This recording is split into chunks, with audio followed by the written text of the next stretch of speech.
पिछले बुधवार को पोंटा साहिब में एक भयंकर आगजनी का मामला सामने आया था और बुधवार को खबर चली, लगभग 12 बजे की घटना थी जब उसमें आग लगी थी और खबर चलाई जा रही थी शाम तक कि कबाड़ के गोदाम में आग लगी है। हमें भी लगा कि कबाड़ के गोदाम में ही आग लगी होगी, पर जो आग की लपटें थी वो इतनी आसमान को छूने वाले आग की लपटें थी कि इतनी भयंकर आज तक आग पोंटा साहब में हमने देखी नहीं है। अक्सर पोंटा औद्योगिक क्षेत्र है तो आग लगती रहती है और कहीं ना कहीं कोई ना कोई दिक्कत रहती है तो आग लग जाती है, पर ये जो आग थी ये अजीब तरह की थी। हमें लगा कि मौके पे जाना चाहिए। वीरवार को सुबह 8 बजे जब हम लोग मौके पे पहुंचे तो वहां जाके हमने देखा कि वो कबाड़ का स्टोर नहीं, फैक्ट्री है वो। तो उसके अंदर बड़ी बड़ी मशीनें इम्प्लांट की हुई थी, जो प्रेशर से, जो दबाव से जो बोतलों वगैरह को बिल्कुल चपटा कर देते हैं, कागज बना देती। कितनी हैवी मशीन रही होगी। उसकी हमने जो मोटर देखी तो मोटर बड़ी हैवी मोटर थी। मशीन वो थी जिसके नीचे वो गुड़िया छुपी हुई थी, वो छुपी थी, पर जहां वो उसकी बाद में बॉडी मिली थी। उसकी जब अंदर जाके देखा तो वहां पर सैकड़ों की संख्या में प्लास्टिक का जो दाना होता है उसके सैकड़ों नहीं हजारों गट्टे, सैकड़ों तो अभी भी पड़े होने वहां पर, वो वहां पर बने हुए थे। आप कल्पना कर सकते हैं कि प्लास्टिक का दाना इतना ज्वलनशील होता है, उसमें अगर एक बार आग लग गई तो आप जितना मर्जी बुझाओ बुझेगा नहीं वो। इतना ही नहीं, खतरनाक केमिकल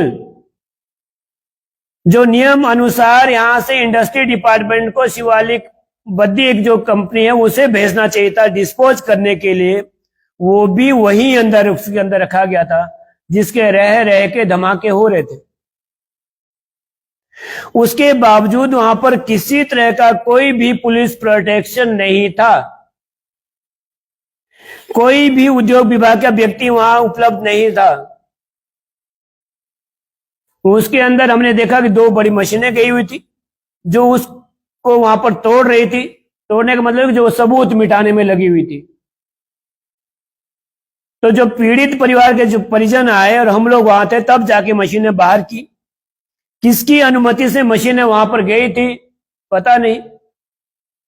मुझे लगता है कि जिस व्यक्ति का वो गोदाम, तथाकथित गोदाम, जिस व्यक्ति की वो फैक्ट्री थी, वो व्यक्ति क्योंकि यूपी से संबंध रखता है तो सीधी सी बात है बाहुबली तो जरूर होगा। और इतना बड़ा बाहुबली है जिससे माननीय हर्षवर्धन चौहान थर थर कांपते हैं और सुखराम चौधरी उसका नाम लेके भी डरता है। ये बात मुझे इसलिए बतानी पड़ रही है क्योंकि जब 4 साल की बच्ची मरी और 4 बाकी लोग अधजले क्या मरने की स्थिति में थे, उस समय भी, उस स्थिति में भी बेहद संवेदनशील कहे जाने वाले माननीय सुखराम चौधरी, विधायक पोंटा साहब, पूर्व मंत्री, ऊर्जा मंत्री हिमाचल प्रदेश, उस स्थिति में भी मौके पे नहीं पहुंचे थे जबकि उनके घर से ज्यादा दूरी पे नहीं था वो। हिमाचल प्रदेश के उद्योग मंत्री हर्षवर्धन चौहान यहाँ रेस्ट हाउस में, इसी रेस्ट हाउस में खरांटे मार रहे थे जबकि उन्हें मौके पे जाना चाहिए था। मैं गुजारिश ये करना चाहूंगा, इस तरह के संवेदनहीन व्यक्ति, वो चाहे पूर्व ऊर्जा मंत्री विधायक पोंटा सुखराम चौधरी हो, चाहे वर्तमान उद्योग मंत्री विधायक शिलाई हर्षवर्धन चौहान हो, ऐसे दोनों व्यक्तियों को किसी भी पद पर रहने का संवैधानिक अधिकार नहीं है। वहां बच्ची की लाश भी नहीं मिली थी। हर उद्योग मंत्री को वहां रहना चाहिए था, सुखराम जी को वहां रहना चाहिए था। उस दिन का तो छोड़ दीजिए, उसके अगले दिन भी इन दोनों ने जहमत नहीं उठाई। हर्षवर्धन चौहान वास्तव में गेंती लेके फोटो खिंचवा रहे, फोटो सेशन करवा रहे। शर्म आनी चाहिए उद्योग मंत्री, आपको डूब के मरना चाहिए आप जैसे व्यक्ति को। नहीं आप विधायक बनने लायक, नहीं आप मंत्री बनने लायक। ऐसे व्यक्ति के ऊपर केस होना चाहिए और होगा भी, करेंगे हम। आप चाहे इससे बड़े मंत्री बन जाओ, आपके भाई चाहे आपसे बड़े अधिवक्ता बन जाएं, छोड़ेंगे नहीं। शहीदी सप्ताह में जब गुरु गोविंद सिंह जी के दोनों लाश जिस समय शहादत पाई, ऐसे समय में उस लड़की ने भी शहादत पाई है। उस लड़की की शहादत को ऐसे व्यर्थ नहीं जाने दिया जाएगा। किस तरह लड़की तड़पी होगी अंदर, किस व्यक्ति ने परमिशन दे दी थी उस व्यक्ति को कि वहां पर वो प्लास्टिक का दाना बनाए, किसने उसे परमिशन दी थी? क्या उद्योग मंत्री केवल कमीशन खाने के लिए होता है? क्या उद्योग मंत्री केवल अपने चमचों को पोंटा में सेट करने के लिए होता है, या उद्योग मंत्री की कोई और भी जिम्मेदारी होती है? माननीय उद्योग मंत्री महोदय, बुरी लग रही होगी आपको। जिस गाड़ी में घूमते हो गाड़ी आपकी नहीं, गाड़ी हमारी है। वो आप जिससे विधायक बने वो हमारे वोट है, हमने आपको वोट दिया, हमने आपको जितवाया है। आज हमें शर्म आती है कि हमने ऐसे व्यक्ति को वोट दिया, ऐसे व्यक्ति को सपोर्ट किया और ऐसे व्यक्ति को मंत्री बनाया है। बच्ची किसी की भी हो सकती है, हमने तब भी कहा था वहां मौके पे। मुझे रात को नींद नहीं आई, यहां से 60 किलोमीटर दूर था, दोनों बच्चों के बीच में सोया, मुझे नींद नहीं वहां पर आ रही थी। एक वो भी मां होगी जिसकी बच्ची उससे छीन गई। तुम जैसे नलायक विधायक और मंत्रियों के वजह से, और पोंटा साहब में नलायक अधिकारियों के वजह से आज वो व्यक्ति छूटा घूम रहा है पोंटा साहब में। अभी भी मैं हॉस्पिटल से आया, अभी भी वहां पर जाके लोगों को डरा रहा, धमका रहा है। अभी भी वो व्यक्ति कह रहे नहीं हो तो उन्होंने तो एफआईआर वापस ले ली, तुम भी समझौता कर लो। अरे अधिकारियों नेताओं, तुम चूड़ियां पहन लो, चूड़ियां नहीं है तुम्हारे में दम तो मेरे में दम है। उस व्यक्ति को हम लाएंगे पकड़ के, तुम लोग केवल उसे मेहमान बना के रखते हो, अगर रखा भी है तो वो आदमी कैसे घूम सकता है हॉस्पिटल में? बृहस्पतिवार को जब हम वहां फैक्ट्री से वापस पहुंचे, हॉस्पिटल गए तो इतनी बुरी कंडीशन वहां थी महिलाओं की। जिस महिला की बेटी मरी थी, बहुत बुरी तरह झुलसी थी, क्योंकि वो बच्चे को बचाने के चक्कर में ज्यादा झुलस गई थी। उनका बेटा रो रहा था, रो के कहा तो बहन तो चली गई, मां भी जाने वाली है। उस स्थिति में जब हमने थोड़ा डॉक्टरों को ठीक थोड़ा कहा, हमने अधिकारी हमारा वो कहना, तो डॉक्टर वो कहने लगे कि हम तो इंचार्ज हैं। ऐसे इंचार्ज किसने, ऐसे नालायक इंचार्ज बना किसने दिया भाई बताओ?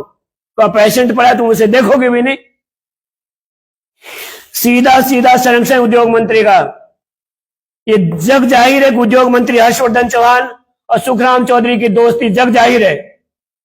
शिलाई में कोई बीजेपी का व्यक्ति ना पनपे और पोंटा में कोई कांग्रेस का व्यक्ति ना पनपे, इसीलिए इन दोनों की बड़ी तगड़ी सेटिंग है। नहीं कोई मतलब नहीं कि एक व्यक्ति यहां से निकल जाए, सहारनपुर भाग जाए, वो उसके लोग ऐसे हॉस्पिटल में छूटा घूमते रहे, कुछ धमकाते रहे। जिन व्यक्ति से जो हॉस्पिटल में एडमिट है उनसे अभी मैं मिला, उन्होंने कहा कि हम तो आपको फोन करने वाले थे, कल से 4 बार आ चुका हमारे पास भी। और बृहस्पतिवार को जिस दिन 2 पेशेंट जो बहुत सीरियस कंडीशन थे, जिनको रात को 5 बजे वहां से जब ले गए, कैसे ले जा सकते हैं बिना डॉक्टर की परमिशन के? कैसे ले गए बिना सिक्योरिटी के परमिशन के? इतनी बुरी कंडीशन में वो लोग थे। तो तब भी वो व्यक्ति कह रहे थे कि मेरे पास भी 4-5 बार आ गए कि आप भी चलो, आप भी चलो। उन्होंने कहा कि मैं तो अपनी मिसेज को तब तक लाऊंगा नहीं जब तक किसी ऑथेंटिक डॉक्टर ने जब सिग्नेचर नहीं किए। क्या जंगल राज चला हुआ क्या सिरमौर में? क्या जंगल राज चला हुआ क्या पोंटा साहब में? क्या अधिकारी सेटिंग करने के लिए लगे होते हैं? अधिकारी मुझे ये बताएं कि आपकी नियुक्ति होती किस लिए होती है? गरीब को दबाने के लिए, गरीब की आवाज को दबाने के लिए, या गरीब की मदद करने के लिए, गरीब की आवाज उठाने के लिए? और अधिकारियों से भी निवेदन करूंगा सबसे, अभी बहुत छोटी उम्र है सब लोगों की। हर्षवर्धन चौहान मुश्किल से 2.5 या 3 साल के मेहमान है सरकार में, उसके बाद हम भी तो आएंगे, तब बताएंगे आप लोगों को नौकरी किसे कहा जाता है और अधिकारी होते कैसे होते हैं। नियम अनुसार काम करें, छोटा अधिकारी हो चाहे बड़ा अधिकारी हो। इसके बाद हर्षवर्धन चौहान के खिलाफ तो हम करेंगे ही करेंगे, क्योंकि उद्योग मंत्री रहने लायक व्यक्ति है नहीं। स्टोर में जाने के बाद वापस आने चाहिए था, कम से कम परिवार से मिलना चाहिए था, रात को ही मिलना चाहिए था। क्या पता इस बहाने डॉक्टरों की नींद खुल जाती, क्या पता इस बहाने गरीबों को इलाज मिल जाता। उसे तो छोड़िए, अगले दिन जब हम मौके पे गए, जब सारी वीडियोस वायरल हुई, माननीय हर्षवर्धन चौहान जी देखी, मुझे लगा कम से कम तो शर्म आएगा, अब तो आएंगे। हाँ, उसके बाद सुखराम जी जरूर एक बार मिलने गए थे हॉस्पिटल में, लेकिन उद्योग मंत्री उसके बाद भी मिलने नहीं गए। नहीं गए तो ऐसा व्यक्ति उद्योग मंत्री अपने उद्योग विभाग में बैठने लायक नहीं है। जिस उद्योग मंत्री को ये पता नहीं हो कि कबाड़ का गोदाम है कि फैक्ट्री चल रही है, जिस उद्योग मंत्री को ये पता नहीं हो कि जो खतरनाक केमिकल जो पोंटा साहब में हर किसी कबाड़ी को दिए जा रहे हैं, हर कोई कबाड़ी उसको केमिकल उठा रहा है, हर कोई कबाड़ी उस केमिकल से खेल रहा है। उद्योग मंत्री को पता होना चाहिए कि कौन सा केमिकल कहां ले जाना है, किस तरह से उसको डिस्पोज करना है। मैं तो ये कहूं कि उस फैक्ट्री के अंदर इतना मटेरियल है, कैसे पोंटा साहब को 10 बार आराम से खत्म कर सकता था अकेला वो व्यक्ति, और बाकी लोगों के पास भी ऐसा मटेरियल रहा होगा। लाखों करोड़ों रुपए कंपनी वाले बचाने के चक्कर में, क्योंकि उस खतरनाक मेटेरियल को यहां से बद्दी ले जाना पड़ता है, जिस कंपनी को उसे डिस्पोज कर दो उस कंपनी को करोड़ों रुपए देने पड़ते हैं महीने के या साल के। वो करोड़ों रुपए बचाने के चक्कर में यही कबाड़ियों को फ्री में उठा के दे दिया करते हैं इंडस्ट्री वाले। उद्योग मंत्री, आपको देखना चाहिए ये सब चीजें कैसे हो रही है। उस व्यक्ति के पास परमिशन थी या नहीं थी प्लास्टिक खरीदने की या उस खतरनाक केमिकल को खरीदने की? पोंटा साहब में एक नहीं दर्जनों ऐसे और भी स्टोर बने हुए हैं, और उन स्टोरों के अंदर और भी प्लांट चल रहे हैं जो कि बहुत खतरनाक है। मैं फिर निवेदन करना चाहूंगा अधिकारियों से, नेता कभी आपको लिख के नहीं देगा ये सब चीजें, क्या तुम ये सब करो। जिस दिन गेड़े में आओगे नेता भागता हुआ दिखेगा, पर अधिकारी को अपनी नौकरी बचानी मुश्किल हो जाएगी। ऐसे निवेदन समझे, चाहे हमारी चेतावनी समझे। इस तरह की घटनाएं अगर दोबारा पोंटा साहब में घटित नहीं होनी चाहिए, और जो घटना घटी है इस पर नियम अनुसार सख्त से सख्त कार्रवाई हो। उस व्यक्ति को ही नहीं, ये जो आजकल छोटे से लोग घूम रहे हैं, जो सेटिंग करने में लगे हैं, जो लोगों का धमका रहे हैं कि तुम भी FIR वापस लो, तुम भी सेटिंग कर लो, तुम भी मान जाओ, ऐसे लोगों को भी सख्त से सख्त सजा मिलनी चाहिए। मैं ये निवेदन अधिकारियों से भी करना चाहूंगा। उद्योग मंत्री के लिए तो देखा जाएगा, एक बड़ा आंदोलन हमने उस दिन भी कहा था, आज फिर कह रहे कि इन सेट बजा देंगे।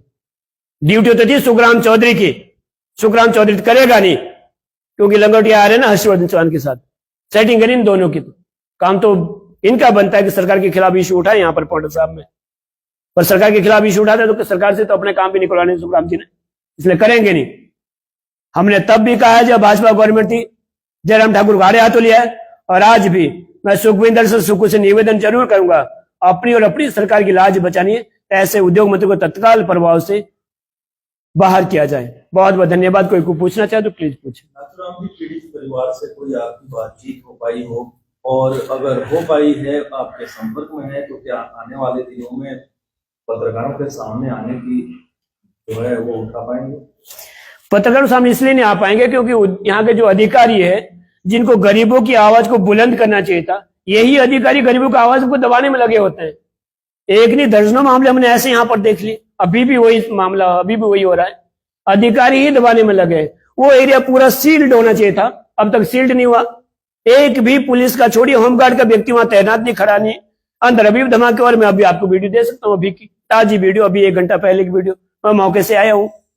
जो एडमिट है हॉस्पिटल में, उनकी सिक्योरिटी के लिए वहां कोई होना चाहिए, कोई आदमी वहां उनकी सिक्योरिटी के लिए नहीं, खुले घूम रहे, तो वो बेचारे कैसे सामने आ पाएंगे? इतने अमीर थोड़ी नहीं होते वो। पिछले दिन एक इशू आपने देखा होगा, तब भी अधिकारियों ने बड़ी अहम भूमिका निभाई उसे दबाने में, जिस लड़की ने कूद के अपनी जान गंवाई थी। खैर वो अलग विषय था। नाथुराम जी, अभी तक जो है प्रशासन की ओर से कार्रवाई क्या अमल में लाई है जो आपकी नॉलेज में आई है अभी तक? कोई कार्रवाई अमल में नहीं लाई गई। कार्रवाई के बोल अमल में वही जो एक उसका उपनाम उसका बुरा बुरा बोलते, क्या नाम है मुझे नहीं पता, कार्रवाई वही अमल में ला रहा है जो भी कार्रवाई